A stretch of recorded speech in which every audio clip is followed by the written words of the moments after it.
Hello everyone, welcome back to the Khushi Garg Academy. So in this video we'll be starting with a new chapter of physics, that is machines.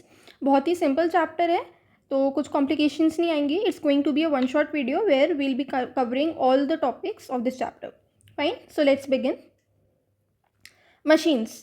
What is a machine? 3 Idiots हम सबने देखी है. We all remember this scene from 3 Idiots कि जब वो teacher पूछते हैं what is a machine and this person gives the answer what is a machine. हर वो चीज़ जो हमारा काम आसान करे is a machine, right. So अब अगर हम डेफिनेशन पे जाएं, बेसिकली मशीन क्या है? A machine which makes a work easier. ठीक है, अब how it makes a work easier? It can be useful to us in 4 ways if we see. Number 1, it can act as a force multiplier. Force multiplier क्या होता है कि मेरे पास कोई बहुत ही हैवी ऑब्जेक्ट था, उसे ऑब्वियसली अगर हैवी ऑब्जेक्ट है तो हैवी ऑब्जेक्ट को लिफ्ट करने में मुझे बहुत ज़्यादा एफर्ट लगाना पड़ेगा, बट मैंने उसे बहुत ही लेस एफर्ट के साथ उसे लिफ्ट कर लिया. ठीक है, so this is force multiplier. Force multiplier कि मैंने कम फोर्स लगाया, कम फोर्स लगा के भी हैवी चीज़ को लिफ्ट कर लिया, right. For example, jack is use to lift a car. कि आपके पास कार है, आप नॉर्मली क्या कार को कभी उठा पाओगे? नहीं, बट एक जैक बहुत छोटा सा डिवाइस होता है, उसकी मदद से using your hands and legs you can lift a car just with the help of this jack. उन्हीं हैंड्स उन्हीं लेग से आप कार को नहीं उठा सकते, but just with the help of this simple machine that is jack you are able to lift a car, right. Number 2, it can be useful by obtaining a gain in speed. कि हम किसी काम को जो बहुत slow करते, किसी machine की वजह से वो काम बहुत ही जल्दी हो जाएगा. For example your scissors. अगर आपको पेपर कट करना है तो without the help of a scissor, और कोई क्लॉथ कट करना है, कुछ भी कट करना है, अगर सिजर नहीं होगी तो you will take a like बहुत ज़्यादा time, right. But with the help of scissor you can do that task very quickly. Number 3, it can be use for changing the point of application of effort to a convenient point. See, हमें ना force multiplier याद रहते हैं, speed multiplier याद रहते हैं, and हमें लगता है यही दोनों इंपॉर्टेंट है. But if you see this, it is a very important point. Machine क्या करती है? It helps us in changing the point of application of effort to a convenient point. कि पहले जिस पॉइंट पे हम एफर्ट लगा रहे थे, उस पॉइंट को एक ऐसे कन्वीनियंट पॉइंट पे शिफ्ट करना. कि अगर फॉर एग्जाम्पल एक साइकिल का एग्जाम्पल लेते हैं, राइट. साइकिल कैसे चलती है? जब उसके जो 2 टायर्स होते हैं वो रोटेट करते हैं, वो मूव करते हैं. तो हम क्या जो फोर्स लगा रहे होते हैं साइकिल चलाते टाइम, वो टायर्स पे लगा रहे होते हैं? हम क्या टायर्स को लाइक रोटेट कर रहे होते हैं, उन पे फोर्स लगा रहे होते हैं? नहीं, हम तो पेडल्स पे फोर्स लगा रहे होते हैं, right. So with the help of a simple machine कि हमने वो एक मैकेनिज्म बनाया, उन्हें चेन्स से कनेक्ट कराया, देन उन्हें पेडल से कनेक्ट कराया, एंड समथिंग जिसकी वजह से जब मैं साइकिल चला रही हूँ, I am not applying effort on the tyres, I am applying effort on the pedal. So the machine helped me to change the point of application of effort to a convenient point, right. Number 4, in changing the direction of effort to a convenient direction. इसमें हम point change कर रहे थे कि tyres पे ना लगा के मैं पेडल पे लगा रही हूँ, राइट. इसमें क्या है कि मैंने डायरेक्शन चेंज कर दी. सबसे बेस्ट एग्जाम्पल है पुली. ठीक है, ये सब हमने मूवीज़ में एंड बहुत सारी एड्स वगैरह में भी देखा है कि whenever we draw water from a well, अगर मैं ऐसे पुल करूँ, किसी बकेट को पानी से फिल करके ऐसे पुल करूँ, of course it will be like too much tiring, हो ही नहीं पाएगा. वेयर एज पुली ने क्या करा, हमें इस डायरेक्शन में एफर्ट, ये डायरेक्शन में एफर्ट लगाना is way more simpler, way more easier, right. तो पुली की मदद से हमें क्या होता है, इस डायरेक्शन में एफर्ट लगाने की जगह हम सिंपली ऐसे वायर को या जो रोप होती है उसे डाउनवर्ड डायरेक्शन में पुल करते हैं, एंड हमारे पास बकेट ऊपर आ जाती है. So downward direction is a convenient direction for us as compare to this upward direction. So machine ने ये काम सिंपलर कर दिया.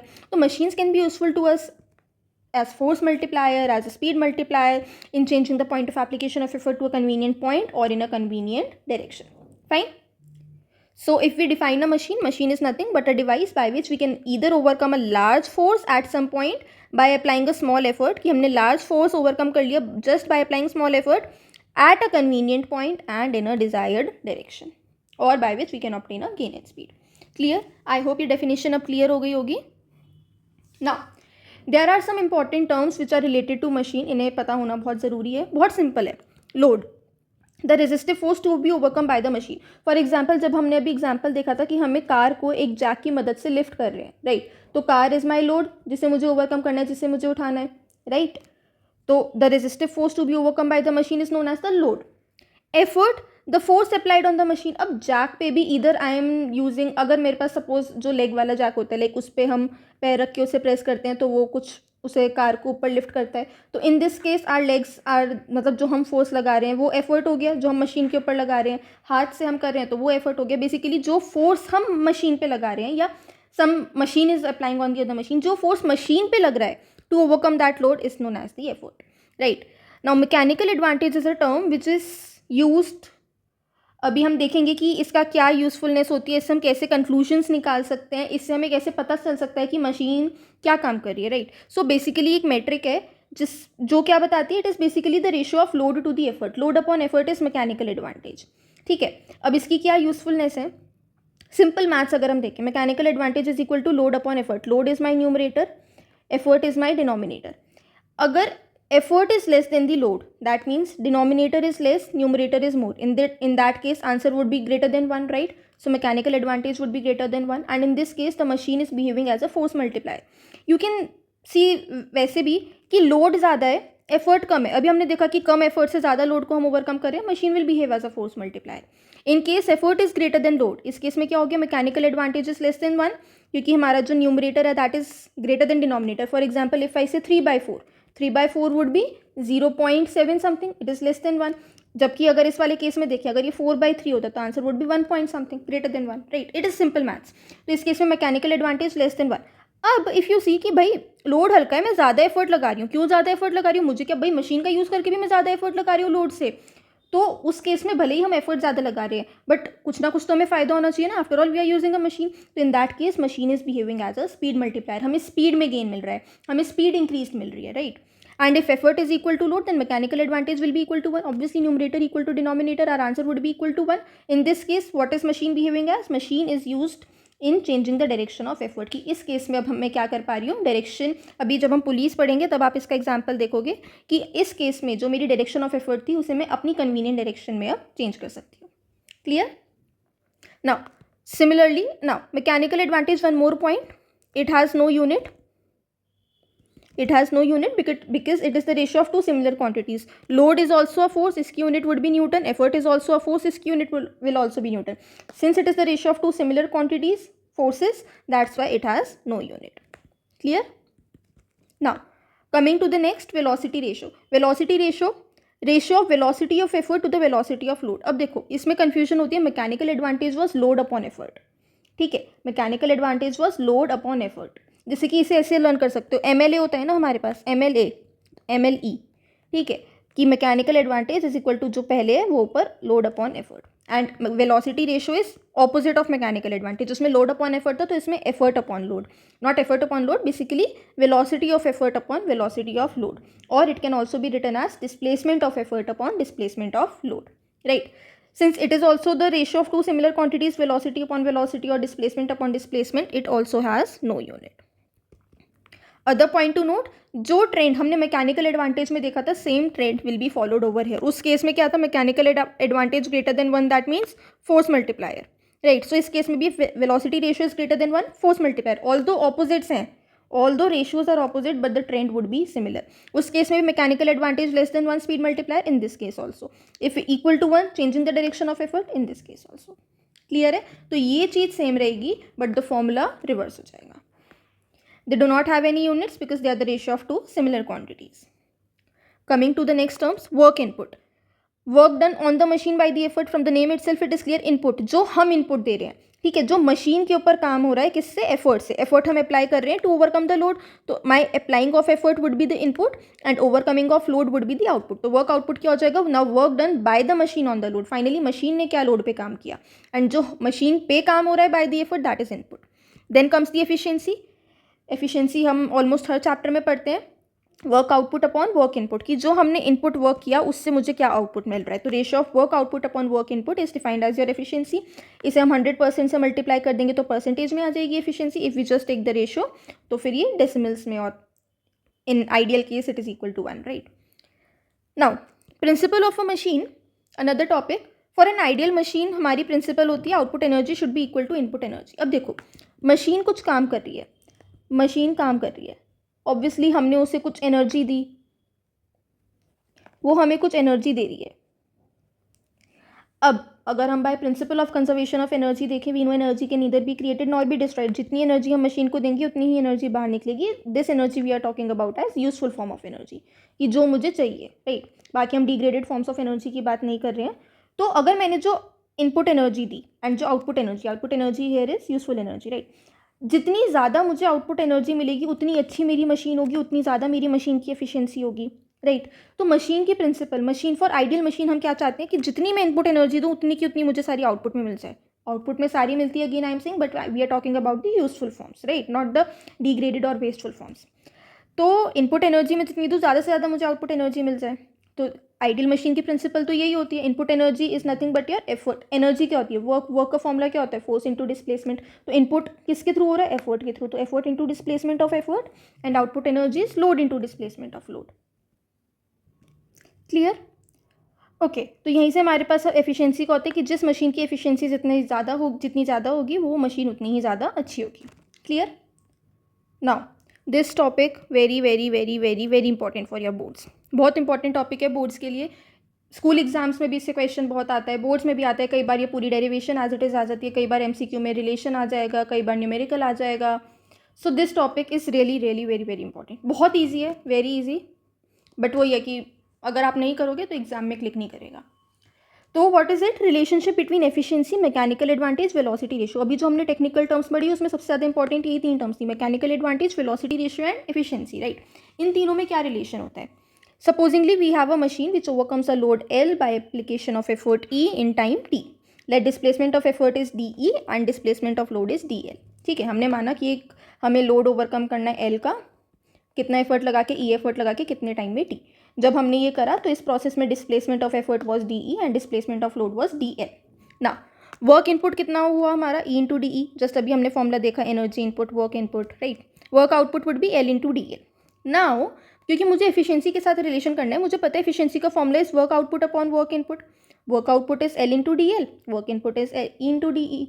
Now I can write it as like this. मैं ऐसे, क्योंकि मुझे पता है कि लोड एफर्ट का एक फॉर्मूला है, डिस्प्लेसमेंट्स का एक फॉर्मूला, तो मैंने ना इसे सेपरेट करके ऐसे लिख दिया। नाउ लोड अपॉन एफर्ट, ये तो मैकेनिकल एडवांटेज हो गया।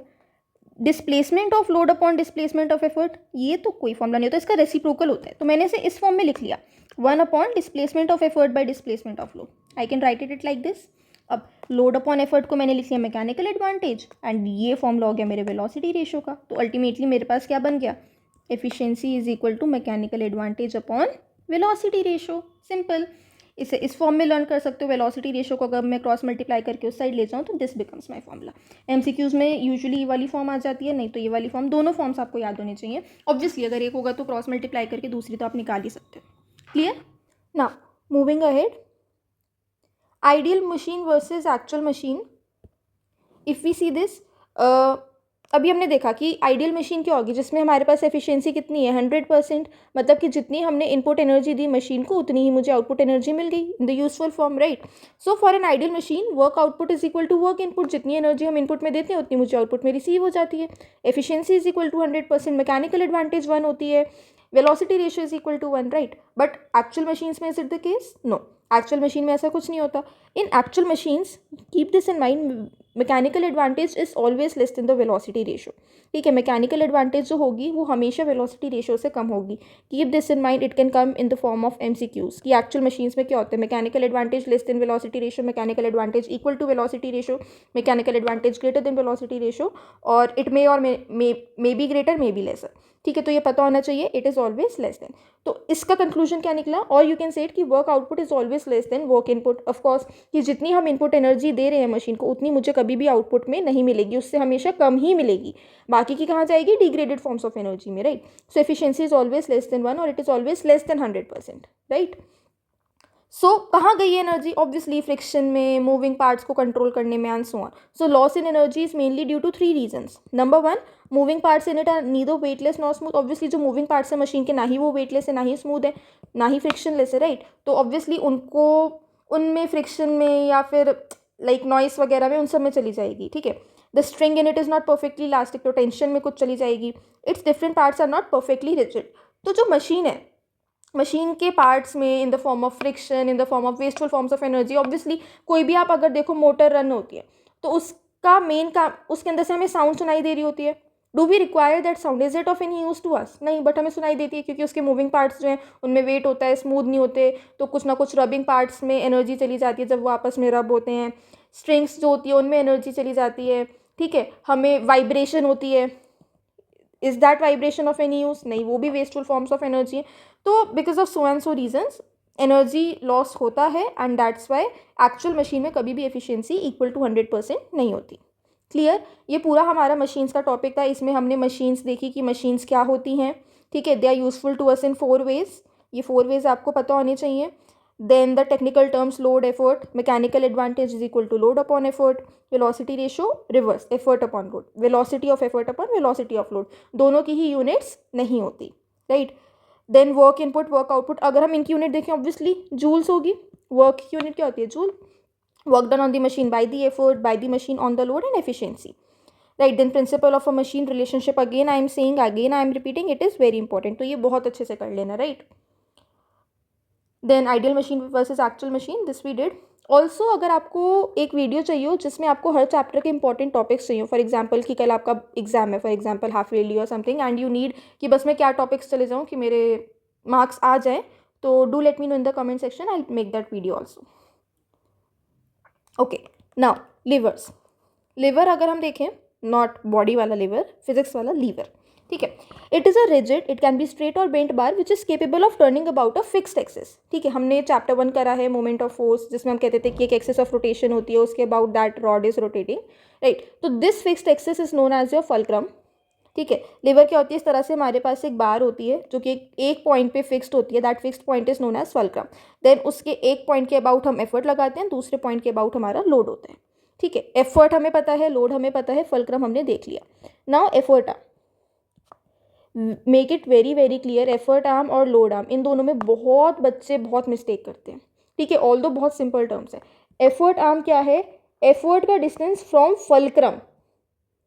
एफर्ट का डिस्टेंस फ्रॉम फल्क्रम, ये आप क्लास 2 क्लास 3 लिवर वाले डायग्राम्स में मिस्टेक करोगे, क्लास 1 में मिस्टेक नहीं होगी, क्लास 2 और 3 में होगी. ठीक है. Effort arm is what? Effort का distance from fulcrum. Load arm is what? Load का डिस्टेंस फ्रॉम फल्क्रम. ये जो हम डिस्टेंसेस देख रहे हैं किससे देख रहे हैं? फल्क्रम से देख रहे हैं. ठीक है. एफर्ट आर्म इज एफर्ट का distance from fulcrum and load arm is load का distance from fulcrum. Keep this in mind. Okay. Now principle of a lever, lever की क्या प्रिंसिपल होती है कि ऑलवेज, दिस इज ऑलवेज, जो भी principles होती है ना, they are like always true. Effort into effort arm is equal to load into load arm. Effort into effort arm is equal to load into load arm. You can write it like this also, like load upon effort is equal to effort arm upon load arm. Right. It can come in many forms. ये भी again MCQ में 1 marker question में और numerical form में आ सकता है. Now इससे कुछ दिख रहा है, इससे कुछ रियलाइज कर पा रहे हो? Effort into effort arm is equal to load into load arm. If I write it like this, ये कुछ मुझे ऐसे दिख रहा है, force into distance is equal to force into distance, something something something. अगर इस डायग्राम को देखो, इस रिलेशन को देखो, moments of force, right, sum of clockwise moment is equal to sum of anti clockwise moments. Right. याद आया? Chapter 1 में we did force into perpendicular distance is equal to force into perpendicular distance. तो yes, जो lever होते हैं, lever it works on the principle of moments. इसमें हम sum of clockwise moments is equal to sum of anti clock, sorry, sum of clockwise moments is equal to sum of anti clockwise moments करते हैं, and वहीं से हमारे पास ये relation आया. If you सी, ये हमारा पिवटेड पॉइंट हो गया. Force into perpendicular distance is equal to force into perpendicular distance. So this relation has come from principle of moments. Clear? So यहाँ पे अगर हम मैकेनिकल एडवांटेज का फॉर्मूला देखें, it is effort arm upon load arm and it is known as law of levers. ठीक है. इससे again हमारे पास कुछ कंक्लूजन, कुछ ट्रेंड्स निकलते हैं कि if effort arm is equal to load arm, I can clearly see mechanical advantage is equal to 1. If effort arm is greater than load arm, that is numerator is greater than denominator, then mechanical advantage will be greater than 1. And if effort arm is less than load arm, numerator less than the denominator, in that case mechanical advantage will be lesser than 1. Clear? ये ध्यान रखना. अब यही trends हम class 1 class 2 class 3 में देखेंगे कि कैसे होते हैं. ठीक है. Kinds of levers, 3 kinds of levers होते हैं, क्लास 1 क्लास 2 क्लास 3. इसे हम लर्न करते हैं फ्ली से. फ्ली फर्स्ट क्लास में F, सेकेंड क्लास में L, थर्ड क्लास में E. अब क्या होता है, बच्चे ना फ्ली तो लर्न कर लेते हैं बट एग्जाम में ये भूल जाते हैं फ्ली का मतलब क्या है. फल्क्रम लोड एफर्ट याद रहता है बट इनका क्या करें. तो बेसिकली मिड, फ्लिम से याद रख लो. कुछ लोग बोलते हैं ना फिल्म देखने जा रहे हैं, फिल्म एम मतलब मिड, कि ये जो 3 टर्म्स हैं इसका मतलब ये मिड में है. क्लास 1 लिवर में fulcrum is in the mid, class 2 lever में load is in the mid and class 3 lever में effort is in the mid. Right. तो if we see class one lever अगर हम देखें, fulcrum is in between the effort and the load. अब इस case में हमारे पास क्या होगा, this is my like lever, अब फल्क्रम बीच में है, सपोजिंगली ऐसे हो गया, यहाँ पे मेरा एफर्ट लग रहा है एंड यहाँ पे मेरा लोड है, ठीक है। This becomes my effort arm, this becomes my load arm, effort arm load arm. अब इस केस में अगर फल्क्रम यहाँ पे है, मुझे क्लियरली दिख रहा है इस केस में क्या है, effort arm is lesser than the load arm. अगर मैंने, ये मेरा लेवर है, मैंने एकदम मिडल में बना दिया, this is my effort, this is my load, ये मेरी एफर्ट आर्म हो गई, ये मेरी लोड आर्म हो गई। इस केस में क्या हो गया, effort arm is equal to load arm. एक और मैंने बना दिया, यहाँ पे मेरा एफर्ट लग रहा है, fulcrum is somewhere here and here is my load, this is my effort arm, this is my load arm. In this case effort arm is greater than load arm. So class one में mechanical, मतलब अब इस case में क्या हो गया, जब effort arm is lesser than load arm, क्या होता है, जब effort arm is lesser than load arm, mechanical advantage is less than 1।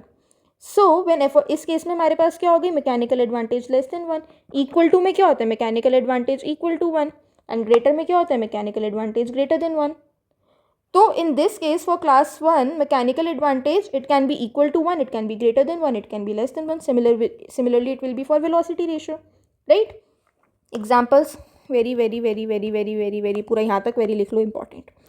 Class one, class two, class three levers के examples really very important, MCQs में आ जाते हैं, like examples are very important, ठीक है। जैसे कि सीसो हो गया, सीसो हम सब ने होगा खेला होगा, ठीक है। यहाँ पे होता है, यहाँ पे एक इंसान बैठता है, यहाँ पे एक इंसान बैठता है, फल्क्रम बीच में है, एक लोड एक effort. Your scissors, if we see, यहाँ से हम कट करते हैं, यहाँ पे वो बीच में होता है, यहाँ पे हम लोड लगाते हैं। क्रोबार, फिजिकल बैलेंस, प्लायर्स, ठीक है। ये वाला ध्यान देना, कई बार एग्जाम में क्वेश्चन आ जाता है, ह्यूमन बॉडी के एग्जाम्पल्स दो for class one, class two, class three levers, ठीक है। तो ह्यूमन बॉडी में class one lever is action of nodding in the head. For example this is your head, ठीक है, यहाँ से this is your face and this is your back. When you nod, your neck is your fulcrum, ठीक है। आप यहाँ पे effort लगाते हो नॉड करने के लिए, आप आगे से नीचे करते हो, and this becomes your load, ठीक है। So action of nodding in the head, it is an example of class one lever, important है, कई बार डायरेक्ट क्वेश्चन आ जाता है कि example of class one, class two, three levers from your human body, ठीक है। Now moving ahead to class two levers, हमने देखा था फ्ली में, when load is in between the fulcrum and the effort. तो इस केस में अगर हम देखें, मैंने कहा कि load is in the middle, ठीक है, मुझे लोड को बीच में लगाना है, तो फल्क्रम सपोजिंगली मैंने यहाँ लगा दिया, एफर्ट मैंने यहाँ लगा दिया, ऑब्वियसली इस केस में एफर्ट कुछ ऐसा हो जाएगा, ठीक है। अब इस केस में आप कहीं पे भी लगा लो लोड को, this is my load arm, this is my effort arm. In this case always effort arm will be greater than load arm. कैसी भी डायग्राम बना के देख लो, मैंने लोड एकदम यहाँ पे लगाया, एफर्ट यहाँ पे लगा दिया, चलो, और फल्क्रम यहाँ पे लगा दिया। खुद सोचो ना कि एफर्ट एंड फल्क्रम एकदम ऑपोजिट एंड्स पे है, लोड कहीं ना कहीं उनके बीच में है। अब यहीं पे गलती होती है, लोड आर्म इज लोड और फल्क्रम के बीच का डिस्टेंस। लोग क्या करते हैं, एफर्ट आर्म इतनी सी ले लेते हैं, एफर्ट और लोड के बीच का distance. No, effort arm would be effort and fulcrum के बीच का डिस्टेंस। तो ऑब्वियसली अगर ये दोनों एंड पॉइंट्स पे हैं, लोड कहीं बीच में है, तो लोड आर्म तो हमेशा लेस देन एफर्ट आर्म ही होगी ना। Always it will be the case कि effort arm is always greater than the load arm, और load arm is always lesser than the effort arm, right? It is the case always that effort arm is always greater than the load arm. So इस case में क्या होगा, जब ये होता है तो हमारे पास क्या होता है, mechanical advantage greater than 1 and hence velocity ratio also greater than 1। Clear? इसके एग्जाम्पल्स अगेन नट क्रैकर, बॉटल ओपनर, व्हील बैरो, लेमन क्रशर, डोर, ये सब एग्जाम्पल्स आपको क्लियर होने चाहिए विद डायग्राम ऑब्वियसली, ठीक है। देन रेजिंग द वेट, अगर हम ह्यूमन बॉडी में इसका एग्जांपल देखें, raising the weight of the body on toes, जब हम टोज पे अपने आप को लिफ्ट करते हैं ना, so that is an example of your class two lever. उसमें क्या होता है, हमने लाइक इस तरह से मेरी फीट होती है उस टाइम, यहाँ पे मैंने अपने टोज को फिक्स कर लिया, दिस इज द फल्क्रम। अब हमारी बॉडी का वेट ऐसे लग रहा होता है, मैंने यहाँ पे एफर्ट लगाया होता है, मैंने अपनी फीट को अपलिफ्ट किया होता है, तो this is my effort, this is my load, and यहाँ पे fulcrum. So this is an example of class two lever. Class three lever, FLE, when effort is in between the fulcrum and the load. अब जैसे हमने ऊपर वाले case में देखा था ना, इसमें मैंने एफर्ट मैंने कहीं बीच पे लगाया है, तो fulcrum on one and and load on the other and. तो अगेन अब इस केस में क्या हो जाएगा, लोड आर्म ये वाली होगी, लोड और फल्क्रम के बीच का distance, and effort arm would be this. तो in this case load arm will always be greater than the effort arm, और I can say effort arm will always be less than the load arm. तो therefore mechanical advantage is less than 1 always. ठीक है, load arm is always greater than the effort arm and hence mechanical advantage and velocity ratio they are less than 1 always. Then again इसके example sugar tongs, knife, fire tongs, fishing rod and so on. Human body का example देखें तो raising a load by four arm, की जब हम हाथ पे कोई चीज़ उठाते हैं. ठीक है, फॉर एग्जाम्पल आपने ये हाथ पे कुछ उठा रखा है. ठीक है, so this is your fixed point. Effort यहाँ पे लग रहा होता है और लोड जो आपने उठा रखा है, आप खुद कुछ एक बार इमेजिन करो कि आपने हाथ में कुछ उठा रखा होता है तो आपको यहाँ पे दर्द होता है या यहाँ पे दर्द होने लग जाता है. ऑब्वियसली यहाँ पे दर्द होने लग जाता है. ठीक है, यहाँ पे हमारा फोर आर्म फिक्स्ड है, ये फुलक्रम हो गया, यहाँ पे हमने कुछ चीज़ उठाई है एंड यहाँ पे एफर्ट लग रहा होता है. Clear? So this is an example of class 3 liver in human body. I hope यहाँ तक क्लियर हो गया होगा. Second part of one shot में हम पुलीस का पूरा करेंगे. Single movable pulley, single fixed pulley, combination of police, block and tackle system, each and everything पूरी क्लैरिटी के साथ. आई होप इस सेक्शन में हमने जितना भी कुछ करा है लिवर्स एंड मशीन्स उसमें क्लैरिटी आई होगी. बहुत ही शॉर्ट एंड क्रिस्प वीडियो बनाने की I have tried and that too covering each and every topic from your book, from your syllabus. I hope समझ आ गया होगा. So thank you for watching and don't forget to like, share, comment and subscribe.